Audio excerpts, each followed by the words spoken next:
ہم وہی کہیں گے جو ہمارا دین ہم کو بتاتا ہے، عمل کرو تو تمہارا بھلا ہے۔ الحمد للہ رب العالمین والصلاة والسلام على من كان نبيا وآدم بين الماء والطين وعلى آله وأصحابه وأزواجه وأهل بيته أجمعين، أما بعد، أعوذ بالله من الشيطان الرجيم، بسم الله الرحمن الرحيم، ومن يرتد منكم عن دينه فيمت وهو كافر فأولئك حبطت أعمالهم في الدنيا والآخرة وأولئك أصحاب النار هم فيها خالدون۔ صدق الله مولانا العظيم وصدق رسوله النبي الأمين المتين الكريم، ونحن على ذلك لمن الشاهدين والشاكرين والحمد لله رب العالمين۔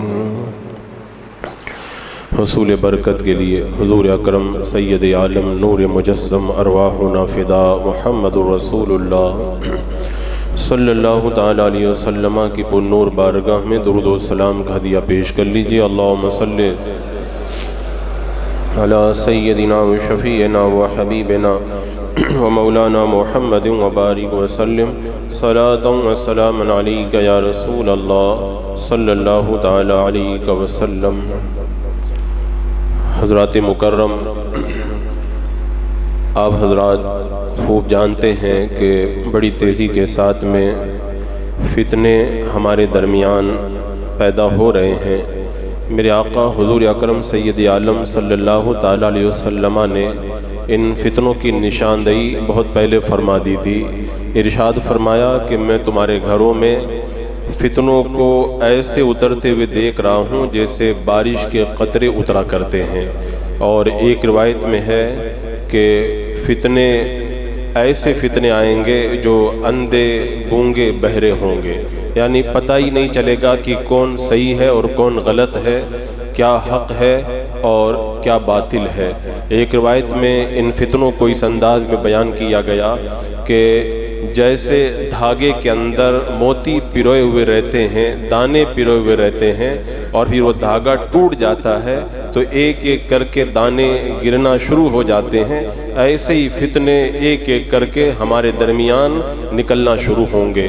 حضرت سیدنا عمر فاروق رضی اللہ تعالیٰ عنہ نے ایک شخص کو فتنوں سے پناہ مانگتے ہوئے سنا تو کہا کہ اگر تجھے فتنے سے پناہ مانگنی ہے تو گمراہ کرنے والے فتنوں سے پناہ مانگ، کیونکہ فتنے تو بے شمار ہیں، لیکن سب سے بڑا فتنہ وہ ہے جو ایمان پر اٹیک کرے، اسلام پہ اٹیک کرے، بندے کے عقائد پر اٹیک کرے۔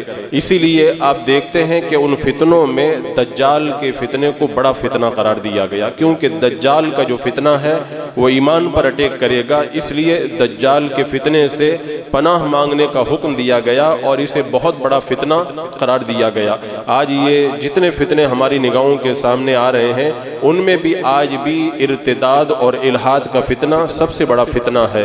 پچھلے جمعہ میں لڑکیوں کو پیار و محبت اور شادی کے نام پر جیسے مرتد بنایا جا رہا، اس فتنے کے حوالے سے میں نے کچھ گفتگو کی تھی، اور آج ایک ایسے فتنے کی طرف میں آپ کی توجہ دلانا چاہتا ہوں جو الحاد اور ارتداد کا فتنہ پورے معاشرے کو، صرف لڑکیوں کو نہیں، پورے معاشرے کو اپنی لپیٹ میں لینے کے لیے اتاولا ہوا جاتا ہے۔ اس کا پس منظر کیا ہے، اس کا بیک گراؤنڈ کیا ہے؟ اس کی سب سے بڑی وجہ یہ ہے کہ اسلام دنیا کے اندر بڑی تیزی کے ساتھ میں پھیل رہا ہے، اور اسلام کی اس اشاعت کو روکنے کے لیے لوگوں نے بڑی کوششیں کی، لیکن اسلام رک نہ پایا۔ اسلام کی فطرت میں قدرت نے وہ لچک دی ہے، اتنا ہی ابھرے گا جتنا کہ دباؤ گے۔ یہ دن بدن ترقی پر رہا، اور جو بھی اس کو بجھانے کے لیے آیا اسلام کو تو نہیں بجھا پایا، وہ خود بجھ کر کے رہ گیا، کیونکہ اللہ تعالیٰ خود فرماتا یریدون لیطفئوا نور اللہ بافواہہم، وہ اللہ کے نور کو بجھانا چاہتے ہیں، اللہ اس کو گوارا ہی نہیں فرماتا ہے۔ نور خدا ہے کفر کی حرکت پہ خندہ زن، پھوکوں سے یہ چراغ بجھایا نہ جائے گا۔ اسلام کا معاملہ ایسا ہے کہ جو اسلام کے خلاف بکواس کرتا ہے یا تو اس کو کلمہ پڑھنا پڑتا ہے یا اس کی نسلوں کو کلمہ پڑھنا پڑتا ہے۔ آپ تاتاری فتنے کو دیکھ لیں، پورے عالم اسلام کو جو ہے وہ تو بالا کر دینے والا وہ فتنہ تھا، لیکن بعد میں کیا ہوا؟ وہ سب کے سب دامن اسلام میں آ گئے۔ ہے یورش تاتار کی افسانہ آیا یورش تاتار کے افسانے سے، پاسباں مل گئے کعبے کو صنم خانے سے۔ ہر دور میں ایسا رہا، جو بھی اسلام کے خلاف اٹھتا ہے یا تو اس کو کلمہ پڑھنا پڑتا ہے یا اس کی نسلوں کو کلمہ پڑھنا پڑتا ہے۔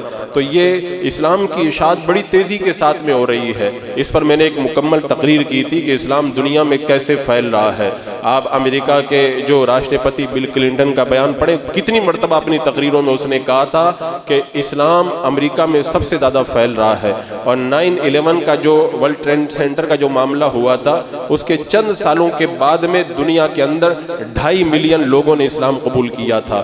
اور ایک بہت بڑے یونیورسٹی کے پروفیسر یورپ کے ہیں، انہوں نے اس بات کو کہا ہے کہ ہر سال 52,000 لوگ کلمہ پڑھ کے مسلمان ہو رہے ہیں۔ لندن ٹائمز کی آپ رپورٹ پڑھ کر کے دیکھیں، انہوں نے کہا ہے کہ آنے والے چند سالوں کے اندر اسلام سب سے بڑا لندن کا مذہب ہو جائے گا۔ ایسے ہی فرانس کے وزیر سے جب پوچھا گیا کہ فرانس میں اسلام بڑی تیزی کے ساتھ میں پھیل رہا ہے، اگر پورا فرانس مسلمان ہو گیا تو تم کیا کرو گے؟ اس نے کہا میں بھی کلمہ پڑھ کے مسلمان ہو جاؤں گا۔ یہ اسلام کی اشاعت اور اسلام کی ترقی ہے جس کو دیکھ کر کے کفر گھبرایا ہوا ہے۔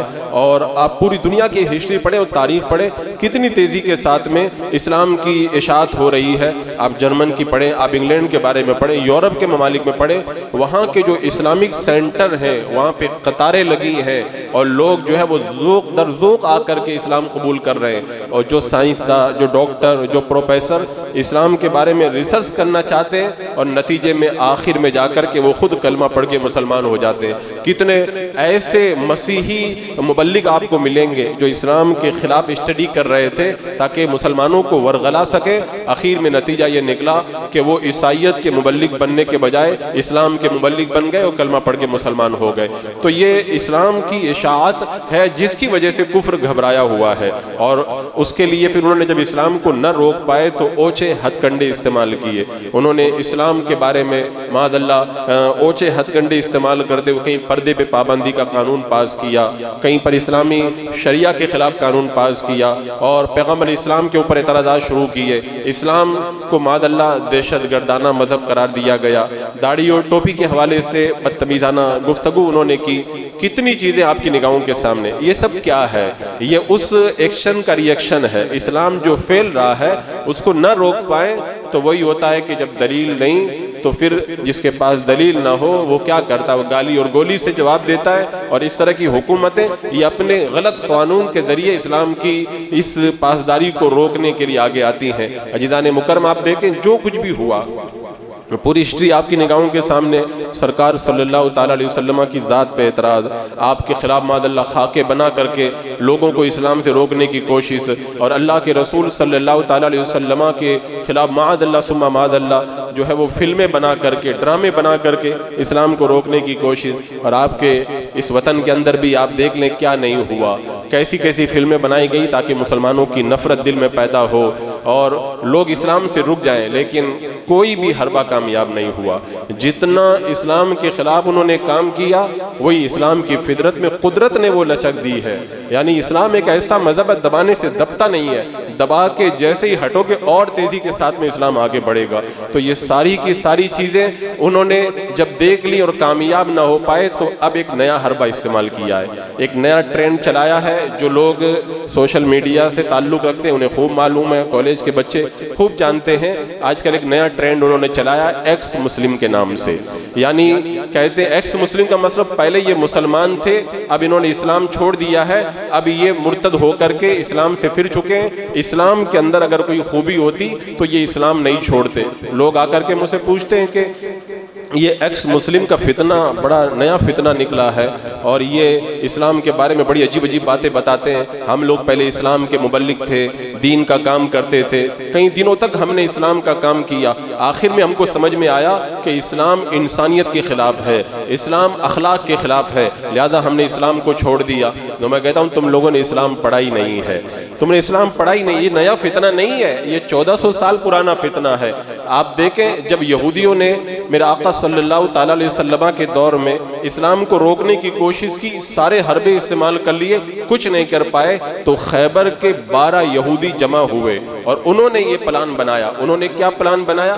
بولے کچھ لوگوں کو تیار کیا جائے، وہ صبح کے وقت میں کلمہ پڑھ کے مسلمان ہو جائیں اور پھر شام کے اندر کافر ہو جائیں۔ بولے ہم تو سمجھے تھے یہ اللہ کے نبی ہیں، ہم نے جب اپنی کتابوں کو دیکھا تو پتہ چلا یہ اللہ کے نبی نہیں ہے، تو جب لوگ ان کو دیکھیں گے تو کافر ہو جائیں گے۔ اللہ تبارک و تعالیٰ نے قرآن پاک کے اندر اس کو بیان فرمایا کہ اہل کتاب کہتے آمنوا بالذی انزل علی الذین آمنوا وجہ النہار واکفروا آخرہ، یعنی اہل کتاب کی ایک جماعت نے کیا کہا تھا کہ صبح کے وقت کلمہ پڑھ کے مسلمان ہو جاؤ اور واکفروا آخرہ، اور شام کو کافر ہو جاؤ، لعلہم یرجعون، تاکہ دوسرے لوگ تم کو دیکھیں گے تو وہ اسلام سے پھر جائیں گے۔ بولے یہ کتاب کا علم رکھتے ہیں، انہوں نے کلمہ پڑھا تھا، یہ مسلمان ہو گئے تھے، ان کو سمجھ میں آ گیا کہ یہ نبی موعود نہیں ہے، لہذا یہ کافر ہو گئے۔ تو یہ ایکس مسلم کا جو ٹرینڈ چلا یہ نیا نہیں ہے، یہ سرکار صلی اللہ علیہ وسلم کے زمانے میں بہت پہلے اس پر یہ کام کر چکے ہیں، لیکن انہوں نے کام شروع نہیں کیا تھا، اس سے پہلے اللہ نے ان کا پردہ فاش فرما دیا اور قرآن میں آیت کریمہ نازل فرما دی۔ تو لوگ کہتے ہیں یہ نیا فتنہ نکلا ہے، یہ فتنہ نیا نہیں ہے، آپ لوگ پڑھتے نہیں ہو اس لیے آپ کو نیا لگتا ہے، ورنہ یہ فتنہ بہت پرانا فتنہ ہے۔ یہ ایکس مسلم کے نام سے جو فتنہ نکلا ہے، یہ ان کو باضابطہ طور پر اتنا فالوورز مل جاتے ہیں کیونکہ یہ جس انداز کے اندر اسلام کے خلاف بدتمیزی کرتے ہیں تو اسلام مخالف طاقتیں ان کو ہاتھوں ہاتھ لیتی ہیں، اور اس کی وجہ آپ جانتے ہیں نا کہ کوٹے پہ جب کوئی نئی نئی رنڈی آتی ہے تو اس کی بڑی آؤ بھگت ہوا کرتی ہے، تو ایسے ہی جب یہ اسلام چھوڑ کر کے ان کے دامن میں جاتے ہیں نا تو ان کو خوب بلایا جاتا ہے، ان کا انٹرویو لیا جاتا ہے۔ وسیم خبیث جب اسلام سے مرتد ہوا تھا اس کو مالا پہنایا گیا، خوب اس کی آؤ بھگت ہوئی، اور پھر بعد میں اس حالت تک پہنچ گیا کہ راشٹرپتی کو خط لکھ کر کے کہتا ہے میں اچھا مرتیو چاہتا ہوں، مجھے موت چاہیے، میں دنیا میں زندہ ہی نہیں رہنا چاہتا ہوں۔ یہ صرف وہ کوٹے کی لڑکی کی طرح چند دن تک ان کو پوچھا جاتا ہے، اس کے بعد میں چوسی ہوئی ہڈی کی طرح ان کو پھینک دیا جاتا ہے، نہ خدائی ملا نہ وصال صنم، یہ کہیں کے نہیں رہ جاتے ہیں۔ تو ان کو چند دن تک بلایا جاتا ہے، ان کا انٹرویو لیا جاتا ہے اور ان کو ڈیبیٹ میں بلایا جاتا ہے تاکہ اسلام کے خلاف یہ بکواس کریں۔ میں تو کہتا ہوں پہلی بات تو یہ بتائیں کہ اگر آپ نے اسلام چھوڑ دیا ہے تو پھر آپ کو اپنا نام بھی تو بدلنا چاہیے۔ اپنے آپ کو ایکس مسلم کیوں کہتے ہیں؟ اپنے نام کے آگے سے مسلم کیوں نہیں ہٹاتے ہیں؟ وہ کہتے ہیں کہ ہم اپنے نام کے آگے یہ مسلم اس لیے رکھتے ہیں کہ ہمیں اسلام سے نفرت نہیں ہے، ہمیں اسلام کے جو غلط قانون ہے اس سے نفرت ہے، یعنی لوگوں کو لبانے کے لیے یہ جھانسا دیتے ہیں۔ میں کہتا ہوں اپنے نام کے آگے جو یہ مسلم لگاتے ہیں اس کی وجہ یہی ہے کہ اگر یہ ایکس مسلم اپنے آپ کو نہ کہیں، کسی اور مذہب کے بارے میں اگر کہیں تو لوگ ان کی پھر آؤ بھگت نہیں کریں گے۔ ان کو جو پیسہ ملتا ہے وہ پیسہ بند ہو جائے گا، ان کو جو شہرت ملتی ہے وہ شہرت بند ہو جائے گی، ان کو جو شہرت مل رہی ہے، جو پیسہ مل رہا ہے، ان کے نام کے آگے جو مسلم کا لفظ لگا ہے، ایکس مسلم کے طور پر جو اپنے آپ کو یہ متعارف کرا رہے ہیں، اسی کی بدولت انہیں شہرت بھی ملتی ہے اور پیسہ بھی ملتا ہے۔ ان سے کوئی پوچھے کہ اگر تم نے اسلام کو چھوڑ دیا ہے، معاذ اللہ اگر تم نے اسلام کو چھوڑ دیا ہے، تب پھر تم یہ تو بتاؤ کہ کون سا مذہب اختیار کیا ہے۔ اگر تم نے کوئی مذہب نہیں اختیار کیا، اگر تم ملحد ہو گئے ہو تو آخر بات کیا ہے؟ تم جب ملحد ہو گئے تو ملحد کا تو کوئی مذہب ہی نہیں ہوا کرتا، تو پھر تم یہودیوں کے خلاف کیوں نہیں بولتے، عیسائیوں کے خلاف کیوں نہیں بولتے، مشرکین کے خلاف کیوں نہیں بولتے، صرف اسلام ہی کے خلاف کیوں بولتے ہو؟ سیدھی سی بات ہے، یہ صرف ایک جھانسا دینے والی بات ہے۔ یہ جو ہے اسلام کے خلاف جو بھی انہوں نے ایکس مسلم کا ٹرینڈ چلایا ہے، پہلی بات تو یہ ہے کہ یہ مسلمان ہوتے ہی نہیں ہیں۔ ان کے اندر سے 90% لوگ وہ ہوتے ہیں جو پہلے ہی سے کافر تھے اور اپنا جھوٹا نام مسلمانوں کا رکھ کر کے ایکس مسلم بن جاتے ہیں، اور کچھ لوگ ہیں جنہوں نے اسلام کو ترک کیا یا تو مال کے لالچ میں، یا اپنی ناقص معلومات کی وجہ سے، یا اپنے خواہشات کی بنیاد کے اوپر۔ تو ایسے کچھ من چلوں کے اسلام کو ترک کر دینے سے اسلام کی ترقی کے اندر کوئی رکاوٹ نہیں آئے گی۔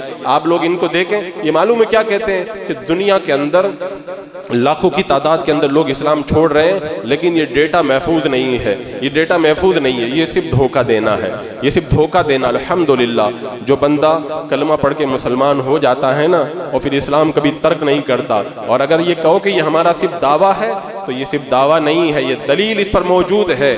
آپ پوری دنیا کا دورہ کر کے دیکھ لیں، پکڑا جاتا ہے، کفریہ نعرے لگائے جاتے ہیں، مسلمان مار کھاتا ہے لیکن کفریہ نعرہ لگانا گوارا نہیں کرتا ہے، مارا جاتا ہے، کاٹا جاتا ہے، بم برسائے جاتے ہیں، لیکن اس کے باوجود بھی وہ اسلام کا نام لینا ترک نہیں کرتا ہے۔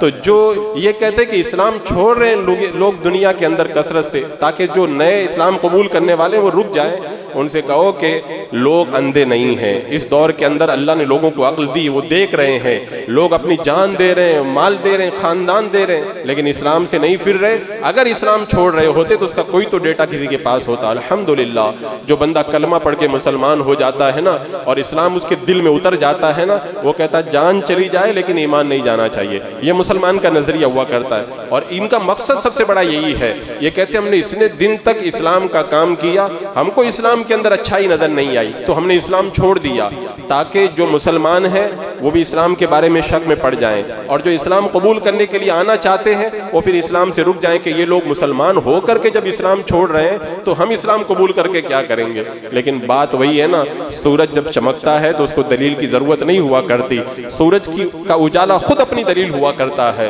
یہ لاکھ پروپیگنڈے کریں، یہ لاکھ جو ہے وہ اپنے چینل چلائیں، الحمدللہ اسلام قبول کرنے والوں کی تعداد نہ رکی ہے نہ رکنے والی ہے، کیونکہ رب نے فیصلہ کیا ہے نا، هو الذی ارسل رسولہ بالہدی ودین الحق لیظہرہ علی الدین کلہ۔ اللہ نے وعدہ کیا میں تمام دینوں پر اس کو غالب کر کے رہوں گا۔ جب رب نے وعدہ کر دیا تو اس کے غلبے کو کون روک سکتا ہے؟ یہ ایکس مسلم کے نام سے جو فتنہ چلا ہے، وہ اسلام کے بارے میں جس انداز کے اندر باتیں کرتے ہیں، معاذ اللہ ایک ان پڑھ آدمی جب سنتا ہے تو اس کا ذہن جو ہے وہ ڈھلمل ہونے لگ جاتا ہے۔ اسی لیے ہم کہتے ہیں کہ ان کی باتوں کو سننے سے سخت پرہیز کیا جائے۔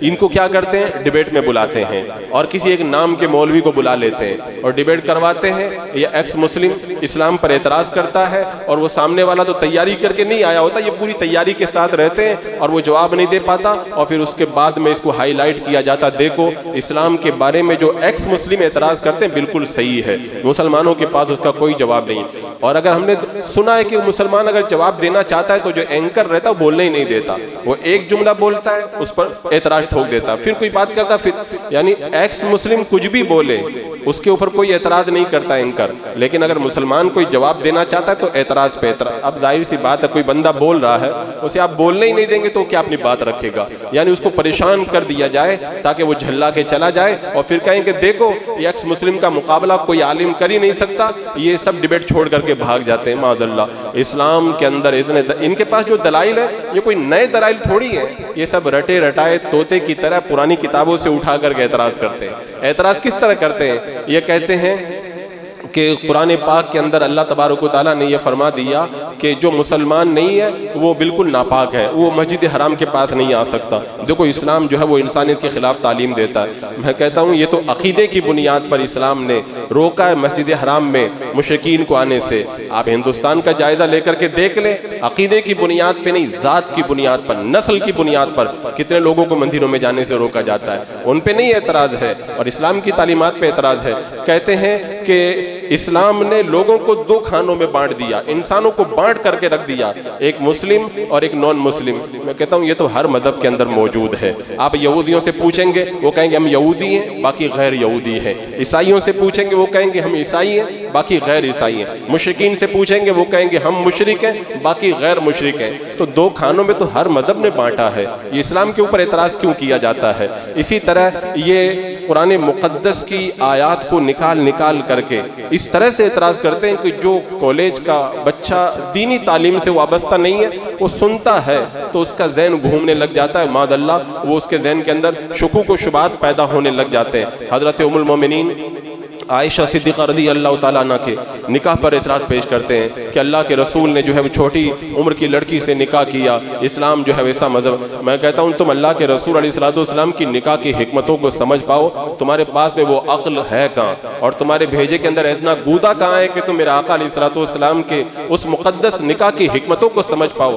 اس پر میں نے مکمل ایک تقریر کی ہے، اس کے اندر کتنی حکمتیں تھیں، اور زیادہ کچھ نہیں، بس اتنا آپ سمجھ لیں کہ جب حضرت صدیق اکبر ان کے باپ نکاح سے راضی، ان کی ماں نکاح پہ فخر کر رہی ہیں، حضرت عائشہ فخر کر رہی ہیں کہ میرا نکاح سرکار کے ساتھ ہوا، تو تم زبان بدتمیزی کھولنے والے کون ہوتے ہو؟ اور جو ہے کتنے ایسے مذہبوں کے رہنما ہیں جنہوں نے 6 سال کی لڑکیوں سے نکاح کیا ہے، ان پر اعتراض کیوں نہیں کرتے؟ صرف اس لیے کہ ادھر سے تو پیسہ مل رہا ہے اسلام کو بدنام کرنے کے لیے، معاذ اللہ رب العالمین۔ اسی طرح یہ عورتوں کو سب سے زیادہ سافٹ ٹارگٹ بنا کر کے لوگوں کے سامنے پیش کرتے ہیں، بولے ہم نے اسلام اس لیے چھوڑ دیا کہ اسلام عورتوں پہ بڑا ظلم کرتا ہے، باپ مر جائے تو بیٹے کو ڈبل حصہ دیتا ہے، عورت کو ایک ہی حصہ دیا جاتا ہے، عورت کو باہر نہیں نکلنے دیا جاتا، پردہ کرا کے باہر نکالا جاتا ہے، عورت پر یہ پابندی ہے، عورت نوکری نہیں کر سکتی، یہ نہیں کر سکتی، اور طرح طرح کی باتیں عورتوں کے حوالے سے، اور پھر وہ اس انداز میں پیش کرتے ہیں کہ میں ہوں،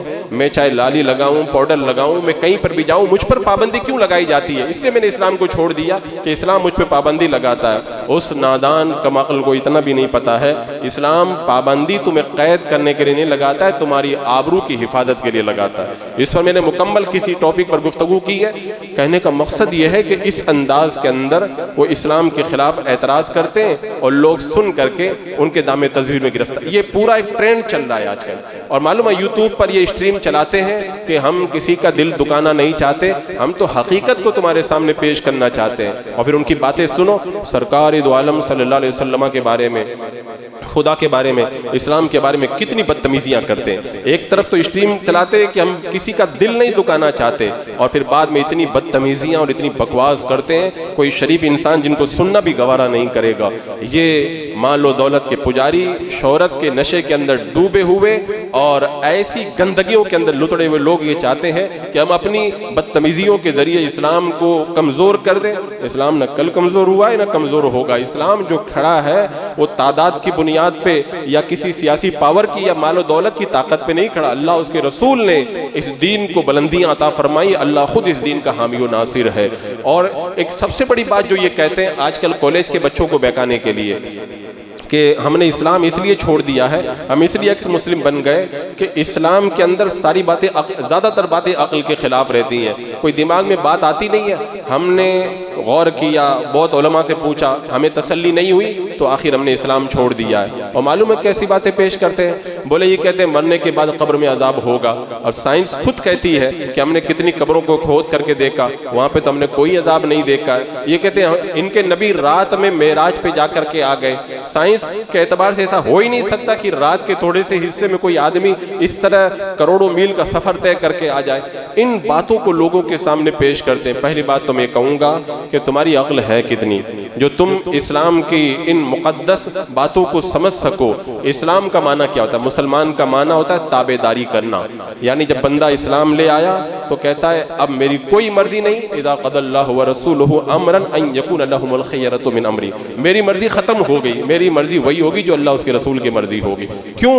اس لیے کہ ان اللہ اشتری من المؤمنین انفسهم واموالهم بان لهم الجنہ، اللہ نے مسلمانوں کی جان و مال کو خرید لیا جنت کے بدلے میں۔ اب میری مرضی نہیں چلے گی، اللہ اس کے رسول کی مرضی چلے گی۔ اور عقل کا جہاں تک معاملہ ہے، عقل سمجھ ہی کتنا سکتی ہے، اسی لیے علماء نے فرمایا کہ ہر چیز کے اندر کھریدنا نہیں چاہیے، ہر چیز کو آپ پریکٹیکل طور پر نہیں سمجھ سکتے۔ اب جیسے یہ کہتے ہیں قبر کے اندر ہم نے کھود کر کے دیکھا کہیں عذاب ہم کو تو نظر نہیں آیا، تو ان نالائقوں کو پتہ ہی نہیں ہے قبر کے اندر جو عذاب ہوتا ہے اس قبر میں عذاب نہیں ہوتا ہے، وہ عالم مثال میں، عالم برزخ میں جو قبر ہوتی ہے وہاں پہ عذاب ہوا کرتا ہے۔ یہ تو اس قبر میں اللہ تبارک و تعالیٰ کبھی کبھی عذاب دکھا دیتا ہے لوگوں کی عبرت و نصیحت کے لیے، ورنہ یہ اس قبر کو کھود کر کے اس میں عذاب ڈھونڈ رہے ہیں۔ عذاب یہاں پہ نہیں ہوتا، وہ عالم برزخ میں ہوتا ہے۔ اصل جو عذاب والی قبر ہے وہ عالم برزخ میں ہوا کرتی ہے، تو ان کی بودی عقل کے اندر یہ بات کیسے آئے گی؟ اسی لیے علماء فرماتے ہیں کہ اسلام کے قوانین کو اپنی عقل کے اوپر کبھی بھی مت پرکھا کرو، ہماری عقل کے اندر وہ طاقت نہیں۔ آپ دیکھیں جب قرآن نازل ہو رہا تھا تو اس وقت اعتراض کیا گیا تھا اسلام کے اوپر، کیا کہا تھا کہ اگر ہم تجارت کریں اور نفع مل جائے تو حلال ہے، اور اگر کسی کو پیسہ دے کے سود لیں تو یہ بھی تو نفع ہے، یہ کیوں حرام ہے؟ تو اللہ تبارک و تعالیٰ نے یہ نہیں بتایا کہ یہ کیوں حلال ہے یہ کیوں حرام ہے۔ رب نے فرمایا سن لو، احل اللہ البیع وحرم الربا، بات ختم۔ اللہ نے بیع کو، تجارت کو حلال کیا ہے، سود کو حرام کر دیا، کیوں اور چوں چرا کا یہاں پہ کوئی معاملہ نہیں ہے۔ کافروں نے، مشرکین نے اعتراض کیا تھا کہ اگر ہم جانور کو ذبح کر دیں تو وہ حلال ہو جاتا ہے، اور اگر اپنے آپ مر جائے تو وہ حرام ہو جاتا ہے، تو ہمارا مارا ہوا حلال ہے اور اللہ کا مارا ہوا حرام ہو گیا، یہ کیسا دین ہے؟ تو اللہ تبارک و تعالیٰ نے کیا فرمایا؟ فَكُلُوا مِمَّا ذُكِرَ اسْمُ اللَّهِ عَلَيْهِ، میرا نام لے کر کے جس پر تم چھری چلا دو وہ حلال ہے، بس بات ختم ہے۔ یہ کیوں اور وہ کیوں، اس پر تمہیں بات کرنے کی کوئی ضرورت نہیں ہے۔ اللہ کے قانون کو سمجھنا یہ تمہارے بس کی بات نہیں ہے۔ ان ایکس مسلم کے پیچھے بہت تگڑا شیطان لگا رہتا ہے، بہت بڑا شیطان لگا رہتا ہے، اور اس کا مقصد ہوتا ہے ان کو خوب آگے بڑھا کر کے لوگوں کو گمراہی کی طرف لے کے جائے۔ شیطان کا تو مقصد ہی یہی ہے۔ علامہ امام رازی رحمۃ اللہ تعالیٰ علیہ کتنے پائے کے عالم، قرآن کی تفسیر کئی جلدوں میں لکھی، اپنے زمانے کے زبردست عالم۔ جب انتقال کا وقت ہوا نا تو شیطان آ گیا، آ کے کہنے لگا رازی خدا کو ایک مانتے ہو؟ کہا بالکل میں خدا کو ایک مانتا ہوں۔ کہا دلیل دو، خدا ایک، اس پہ دلیل کیا ہے؟ امام رازی بہت بڑے فلسفی تھے، بہت بڑے منطقی تھے، آپ نے زبردست دلیل دی، شیطان نے دلیل توڑ دی، کہا یہ دلیل آپ کی غلط ہے۔ امام رازی نے دوسری دلیل دی، شیطان نے وہ بھی دلیل توڑ دی۔ ایک ایک کر کے امام رازی دلیل دیتے رہے، ابلیس توڑتا رہا، یہاں تک کہ امام رازی نے 360 دلیلیں دی اور شیطان نے ساری دلیلوں کو توڑ دیا۔ موت کا وقت ہے، جان نکلنے والی ہے۔ امام رازی اپنے وقت کے زبردست عالم، اپنے وقت کے زبردست مفسر اور محدث، بے چینی طاری ہوئی۔ حضرت امام رازی رحمت اللہ تعالیٰ علیہ کے پیر و مرشد خواجہ نجم الدین کبریٰ رحمت اللہ تعالیٰ علیہ بہت دور کہیں پر وضو بنا رہے تھے۔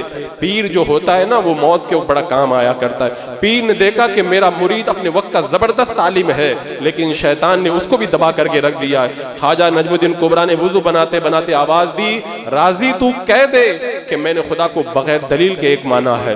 امام رازی رحمت اللہ تعالیٰ علیہ نے اپنے پیر کی بات سنی اور مردود شیطان سے کہا تو چلا جا، مجھے دلیل کی کوئی ضرورت ہی نہیں ہے، میرا خدا ایک ہے اور میں بغیر دلیل کو خدا کے ایک مانتا ہوں۔ وہ ملعون جو ہے وہ خائب و خاسر ہو کر کے پلٹ گیا۔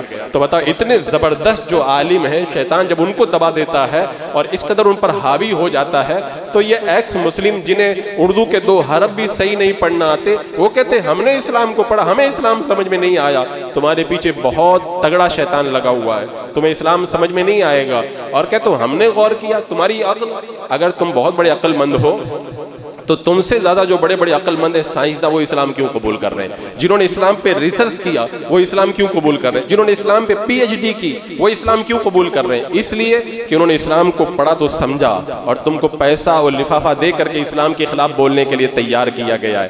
میں کہتا ہوں بڑے بڑے عقل مند، اگر اسلام کے اندر عقل کے خلاف باتیں ہوتی تو بڑے بڑے عقل مند کبھی بھی اسلام قبول نہیں کرتے۔ آپ دیکھیں امام شافعی رحمۃ اللہ تعالیٰ علیہ فرماتے امام اعظم جیسا، امام اعظم ابو حنیفہ جیسا بچہ کسی ماں نے جنا نہیں ہے۔ اتنے زبردست ذہین ہے۔ حضرت علی بن عاصم کہتے پوری دنیا کی عقل کو امام اعظم کی عقل سے تولا جائے تو امام اعظم کی عقل آدھی دنیا کی عقل پر بھاری پڑ جائے گی، اتنے بڑے ذہین۔ جب امام باقر رحمت اللہ تعالیٰ علیہ کی امام اعظم سے ملاقات ہوئی تو امام باقر کہنے لگے کہ اے ابو حنیفہ، مجھے یہ پتہ چلا ہے کہ آپ شریعت کی باتوں کو، حدیث کو قیاس سے رد کر دیتے اور اپنی عقل پہ عمل کرتے۔ امام اعظم ابو حنیفہ رضی اللہ تعالیٰ اتنے بڑے عالم اور اتنے بڑے عقل مند ہیں، ان کا جواب سنو وہ کیا کہتے ہیں۔ بولے یہ میرے اوپر الزام ہے، بہتان ہے، میں اپنی عقل کی بنیاد پر قرآن و سنت کے خلاف کوئی کام نہیں کرتا۔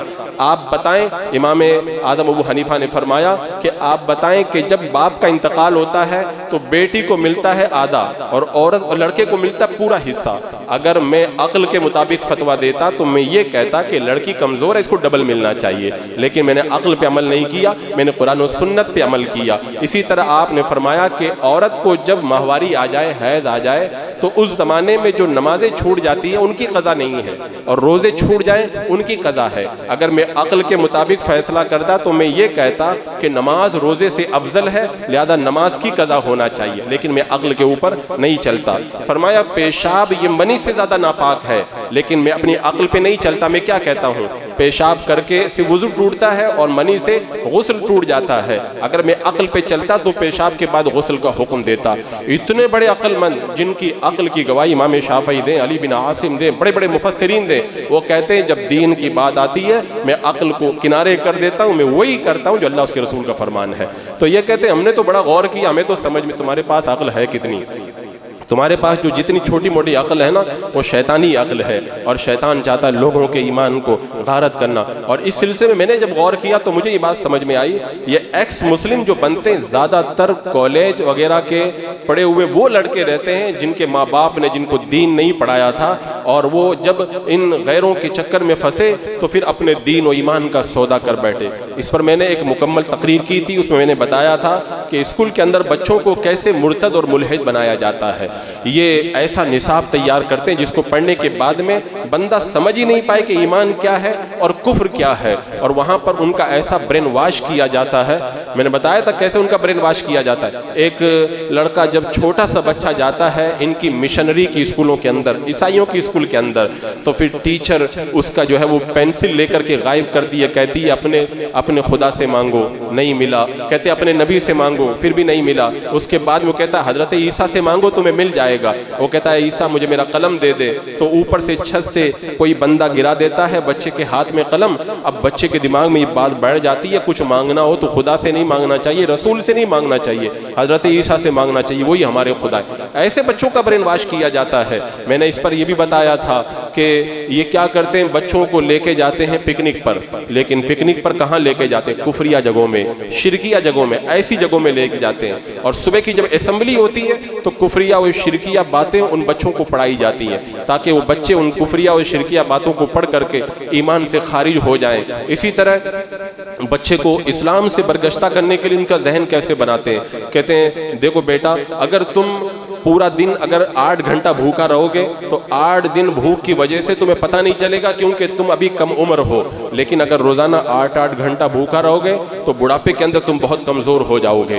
یہ کہہ کر کے بچوں کو اسلام سے ایسے برگشتہ کیا جاتا ہے۔ رمضان کا مہینہ آتا ہے پھر بچہ روزہ نہیں رکھتا، بولے کیوں؟ بولے ہمارے پروفیسر نے بتایا کہ سائنس یہ کہتی ہے کہ 8 گھنٹہ بھوکا رہنے سے ابھی تو نہیں پتہ چلتا، پھر بڑھاپے میں جا کے کمزوری آ جاتی ہے۔ ایک صاحب نے خود بتایا میرا بیٹا روزہ نہیں رکھتا، یہاں تک کہ وہ مر گیا لیکن اس نے کبھی اپنی زندگی میں روزہ نہیں رکھا۔ اس طرح سے ان کا برین واش کیا جاتا ہے، انہیں لے کے جایا جاتا ہے اور پھر لے جا کر کے لمبا ٹور کرایا جاتا ہے۔ پیشاب کا وقت آتا ہے تو کہتے ہیں یہاں پہ جن کو پیشاب کرنا وہ کر لو، اس لیے کہ جب پیشاب لگ جائے تو زیادہ دیر روکنا نہیں چاہیے، پانی کا انتظار نہیں کرنا چاہیے، نہیں تو بڑی بڑی بیماریاں پیدا ہوتی ہیں، تاکہ یہ مسلموں کے بچے پیشاب کے بعد پانی استعمال نہ کریں، ناپاکی میں رہیں، تاکہ شیطان ان کے اوپر خوب قابو پا سکے۔ یہ ایک تو نہیں، بہت طریقے ہیں برین واش کرنے کے۔ کالج کا پڑھا ہوا بچہ جب اس کا انٹرویو ہوا تو انٹرویو میں اس سے پوچھا گیا کہ یہ بتاؤ کہ اسلام کہتا مرد 4 شادی کر سکتا ہے، عورت 1 کر سکتی ہے، اس پر اگر کوئی سوال کرے تو کیا جواب دو گے؟ مسلمان ہونے کے ناطے اسے دین پڑھنا چاہیے،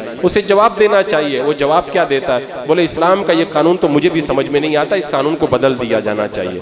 اس طرح سے کالج کے اندر برین واش، اسی لیے ایک مسیحی مبلغ نے کہا تھا جو لوگ اسلام کو چھوڑے، ہم نے ان پہ غور کیا تو پتہ چلا یا تو وہ دین نہیں جانتے تھے اس لیے انہوں نے دین چھوڑا، یا خواہشات کے چکر میں دین چھوڑا، یا پھر وہ اسلام کے بارے میں کچھ معلومات ہی نہیں رکھتے تھے اس لیے انہوں نے دین کو ترک کر دیا۔ اور ایک بہت بڑے مسیح نے کہا تھا، ان کا جو پادری ہے اس نے کہا تھا کہ میں نے خوب غور کیا تو سمجھ میں آیا کہ ہمارے اسکولوں میں جو بچے پڑھ رہے ہیں مسلمانوں کے، ہمیں ان سے کوئی خطرہ نہیں ہے، اس لیے کہ یہ مسلمان تو ہیں لیکن جب یہاں سے پڑھ کے نکلیں گے تو نام کے مسلمان رہیں گے، کیونکہ جب دینی تعلیم نہ ہوگی۔ پچھلے جمعہ کو میں نے بتایا تھا لندن کی رپورٹ 1990 کی کہ آنے والے 20-30 سالوں میں اسلام پوری دنیا کا سب سے بڑا مذہب ہوگا۔ تو انگلینڈ کے بہت سارے ماہرین نے غور کیا تھا کہ آخر اس کو کیسے روکا جائے، ان کو سمجھ میں نہیں آیا تو بہت بڑے پوپ جان سے انہوں نے پوچھا تھا، تو پوپ جان نے کہا تھا مسلمانوں کے لڑکے کہاں پڑھتے ہیں؟ کہا ہمارے اسکولوں میں پڑھتے ہیں، 80% لڑکے پڑھتے ہیں۔ تو پوپ جان نے کہا تھا تمہیں گھبرانے کی کوئی ضرورت نہیں ہے، کانوں میں روئی رکھ لو اور کانوں میں روئی رکھ کر کے سو جاؤ، اس لیے کہ یہ بچے ہیں مسلمانوں کے برائے نام، حقیقت یہ بچے ہمارے ہیں، ہم انہیں تعلیم کا زہر پلا کے اسلام سے برگشتہ کر دیں گے۔ تو یہ ایکس مسلم کے نام سے جو فتنہ چلا ہے، اس میں زیادہ تر مشنری اسکولوں کے اور اس طرح سے بے دینی اور الہاد کی طرف لے جانے والے اسکولوں کے پڑھے ہوئے بچے ہیں۔ اب یہاں پر ہمیں رک کر کے غور کرنا چاہیے۔ کہ آج جس طریقے سے سائنس ترقی کر رہی ہے، ہمارے بچوں کے سامنے سائنس کی باتیں لا کر کے رکھ دی جائیں گی۔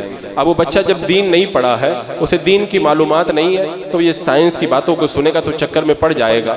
مجھ سے خود IIT کیے ہوئے 2 بچے بنگلور کے اندر ملے، وہ کہنے لگے کہ ہم جو یہ کہتے ہیں کہ زمین نہیں گھومتی ہے تو یہ صرف اس لیے کہتے ہیں کہ ہمارے اسلام کا یہ قانون ہے، ورنہ ہم نے سائنس میں جتنا بھی غور کیا ہم کو تو یہی سمجھ میں آتا ہے کہ زمین گھومتی ہے۔ اب بتاؤ، وہ بچہ اسلام کے بارے میں خالی ایک عقیدہ رکھتا ہے اور باطل نظریات نے اس کو دلیل سے پریکٹیکل طور پر بہت کچھ سمجھا دیا ہے۔ اب وہ بچہ کب تک اپنا ایمان بچا پائے گا؟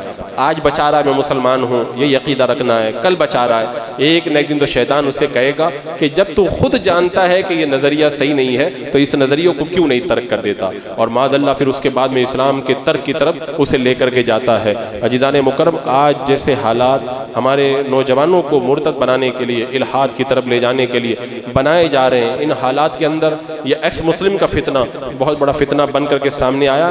ہم دیکھ رہے ہیں کہ صحیح بات کہنے والوں کو چند فالوورز ملتے ہیں، اور یہ جیسے ہی مارکیٹ میں آتے ہیں ان کو لاکھوں فالوورز مل جاتے ہیں۔ کیوں مل جاتے ہیں؟ یہ پوری پلاننگ کے تحت ان کو آگے بڑھایا جاتا ہے تاکہ نوجوان مسلمان ان کی باتوں کو سنیں اور کفر کی دہلیز کے اندر پھنس جائیں۔ میں اپنے نوجوانوں سے یہی کہوں گا، پہلی بات تو اگر کوئی اس طرح کا ڈیبیٹ ہو ایکس مسلم کے ساتھ تو ایسے ڈیبیٹ کے اندر ہرگز شرکت نہ کی جائے، کیونکہ وہ ساری پلاننگ کے ساتھ میں آتے ہیں تمہیں دبانے کے لیے، اور تمہاری وجہ سے اسلام کی بدنامی ہوگی۔ تم اتنا علم نہیں رکھتے ہو تو تمہیں ایسے ڈیبیٹ کے اندر شرکت نہیں کرنا چاہیے۔ اور دوسری بات یہ کہ اس طرح کے ڈیبیٹ کو اور ان ایکس مسلم کی باتوں کو سننا اور دیکھنا بھی نہیں چاہیے۔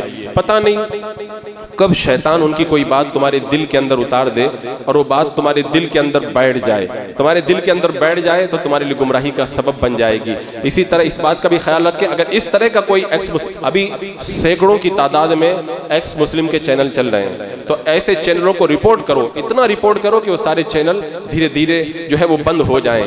اور سب سے بڑی بات میں یہ کہوں گا، اللہ تعالیٰ نے قرآن پاک میں کیا فرمایا؟ وَكَيْفَ تَكْفُرُونَ وَأَنْتُمْ تُتْلَى عَلَيْكُمْ آيَاتُ اللَّهِ وَفِيكُمْ رَسُولٌ۔ تم کیسے کفر کرو گے حالانکہ تم پر اللہ کی آیتیں تلاوت کی جاتی ہیں اور تمہارے اندر اللہ کے رسول موجود ہیں؟ رب نے بتا دیا ایمان بچانا ہے تو اللہ کی آیتیں اور اللہ کا رسول۔ میرے آقا علیہ السلام کا وصال ہو گیا، اب سرکار کی جگہ میں کیا ہے؟ احادیث طیبہ۔ تو قرآن و سنت، یہ 2 چیزیں ایسی ہیں جو بندے کا ایمان بچانے والی ہیں۔ اور ہمارے نوجوانوں کو معلوم ہے کیا معاملہ ہے؟ وہ علماء کے پاس نہیں آتے، اسکالر کے پاس جاتے ہیں، ایسے لوگوں کے پاس جو ٹائی لگا کر کے کوٹ پہن کر کے اسلامی باتیں بتاتا ہے، اس کی باتیں کتنے نوجوانوں نے مجھے بتایا، میں فلاں کو سنتا ہوں، کوئی کہتا ہے میں انجینئر مرزا کو سنتا ہوں، کوئی کہتا ہے جو ہے ذوکر نائک کو سنتا ہوں، کوئی کچھ کہتا ہے۔ یعنی جو ٹائی اور بوٹ شوٹ کے ساتھ میں آئے ایسے اسکالروں کو فالو کرتے ہیں۔ اگر میں کہتا ہوں کوئی اسکالر دین نہیں پڑھا ہے، اس سے آپ اگر دین سیکھیں گے تو کیا ہوگا؟ وہی ہوگا کہ جو کسائی ڈاکٹر نہیں ہے اسے آپ آپریشن کرانے کے لیے چلے جائیں، تو وہ کیا حال کرے گا آپ کا؟ وہ آپ کو خوب معلوم ہے۔ تو یہ بھی دین کے اندر جو ہے وہ ان پڑھ کسائی بن کر کے آتے ہیں جو ہمارے دین کی جو اوپر الٹی چھری چلا کر کے ہمارے دین کو ذبح کرنا چاہتے ہیں۔ لہذا دین سیکھنا ہے تو علماء سے سیکھو۔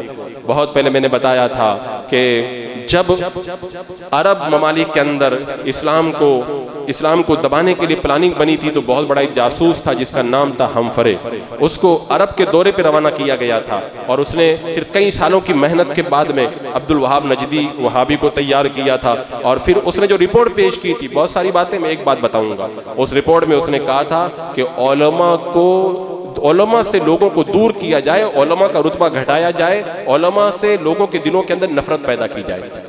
یہ بہت بڑا ٹارگٹ تھا۔ کیوں؟ اس لیے کہ آدمی جب بیمار ہوگا ڈاکٹر کے پاس جائے گا پھر ٹھیک ہو جائے گا، پھر بیمار ہوگا پھر ڈاکٹر کے پاس جائے گا پھر ٹھیک ہو جائے گا، لیکن اگر مریض کی اور ڈاکٹر کی لڑائی کرا دی جائے، دشمنی کرا دی جائے، تو پھر وہ کس کے پاس جائے گا؟ پھر مریض کو مرنا ہی مرنا ہے۔ تو یہ عوام کو علماء سے دور کرنے کا پورا ایک پلان تیار ہوا تاکہ یہ علماء سے دور ہو جائیں۔ اب اس کے بعد دین کس سے سیکھیں؟ تو ٹائی والوں کو میدان میں اتارا گیا، بوٹ شوٹ والوں کو میدان میں اتارا گیا کہ دین ان سے سیکھا جائے، جو اصلی دین ہے وہ سکھانے والے ان سے دور کر دیا جائے، اور جو ڈپلیکیٹ دین سکھانے والے ان سے دین سیکھنے کے لیے بڑھایا جائے۔ آج آپ دیکھ لیں اس کا نتیجہ آج فتنوں کی شکل کے اندر ہماری نگاہوں کے سامنے ظاہر ہے۔ میرے آقا صلی اللہ علیہ وسلم نے قیامت کی نشانی بتائی تھی نا کہ علم اٹھ جائے گا، جہالت کی کثرت ہوگی اور لوگ کس کو بنائیں گے رہنما؟ جاہلوں کو اپنا رہنما بنائیں گے، وہ خود بھی گمراہ ہوں گے، ان کو بھی گمراہ کریں گے۔ آج یہ انجینئر مرزا وغیرہ، ڈاکٹر ذاکر، اس طرح کے جتنے یہ اسکالر بن کر کے سامنے آ رہے ہیں، یہ سب کیا کر رہے ہیں؟ یہ دین کو جو ہے وہ اپنی جہالت کی بنیاد پہ خود بھی بدنام کر رہے ہیں اور لوگوں کو دین سے برگشتہ بھی کر رہے ہیں۔ لہذا رب نے فرما دیا کہ تم پر اللہ کی آیتیں پڑھی جاتی ہیں، تم پر اللہ کا رسول، تمہارے درمیان اللہ کے محبوب ہیں۔ آج اللہ کے رسول علیہ الصلوۃ والسلام اگرچہ ہمارے درمیان ظاہری طور پر موجود نہیں، لیکن ناہبین رسول علماء کرام موجود ہیں۔ لہذا قرآن و سنت اور علماء کے دامن سے جو بندہ وابستہ ہوگا اس کا دین بچے گا۔ میں نے سب فرقوں کے بارے میں پڑھا، مجھے ایک بات سارے فرقوں کے اندر برابر نظر آئی۔